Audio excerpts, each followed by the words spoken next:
বিধানসভা অধিবেশনে সুর চড়াতে যান বিজেপি বিধায়করা, কিন্তু ধর্ম থেকে শুরু করে রাজনৈতিক পদক্ষেপ নিয়ে শঙ্খ ঘোষ, শুভেন্দু অধিকারীদের কি বললেন মমতা বন্দ্যোপাধ্যায়। শুভেন্দু অধিকারী জীবনের শুরুতে কংগ্রেস করতেন, পরে আসেন মমতা বন্দ্যোপাধ্যায়ের তৈরি দল তৃণমূল কংগ্রেসে। সেখানে সাংসদ থেকে শুরু করে বিধায়ক ও মন্ত্রী হয়েছিলেন।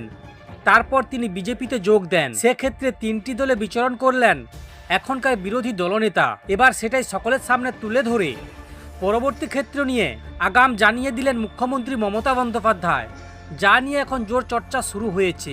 মুখ্যমন্ত্রীকে ধিক্কার জানানোর পরিকল্পনা করেছিলেন বিরোধী দলনেতা, কারণ গত 17 ফেব্রুয়ারি বিধানসভায় বিশৃঙ্খলা করার অভিযোগে বিরোধী দলনেতা শুভেন্দু অধিকারী সহ 4 জন বিজেপি বিধায়ককে 1 মাসের জন্য সাসপেন্ড করেন বিধানসভার অধ্যক্ষ বিমান বন্দ্যোপাধ্যায়।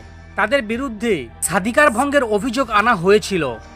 তখন এই পরিকল্পনা করা হয়। সেই মতো বুধবার বিধানসভায় মুখ্যমন্ত্রী ঢোকার সময় থেকে কালো জামা পরে বিক্ষোভ দেখান শুভেন্দু সহ বিজেপির বিধায়করা। আর তারই জবাব মুখ্যমন্ত্রী দিলেন বিধানসভার ভিতর থেকে। মুখ্যমন্ত্রী জবাব দিলেও কোনো নাম উল্লেখ করেনি, শুধু পোশাকের রং উল্লেখ করে বিঁধেছেন। মুখ্যমন্ত্রী এদিন শুভেন্দু সহ বিজেপি বিধায়ক যারা কালো জামা পরে বিক্ষোভ দেখান তাদের উদ্দেশ্যে বলেন, একটি নির্দিষ্ট ধর্মীয় সম্প্রদায় সম্পর্কে যে কথা বলা হচ্ছে সেটা কোনো মতেই কাম্য নয়, সেটাকে ধিক্কার জানাই। যারা কালো জামা পরেছেন ভালো, আমি কালো জামা পছন্দ করি, কিন্তু কালো জামা কাপড় পরে লাভ নেই। আপনারা অন্ধকারে থাকুন। যিনি এই কথা বলেছেন তাকে একদিন পস্তাতে হবে। তিনি 3 বার দল বদল করেছেন। এই কথা বলেই থেমে থাকেননি মুখ্যমন্ত্রী। বিজেপি বিধায়কদের বিরুদ্ধে বিশৃঙ্খলার অভিযোগ তুলে সরব হন মুখ্যমন্ত্রী মমতা বন্দ্যোপাধ্যায়। উনার কথায় 3 বার দল বদল করেছেন।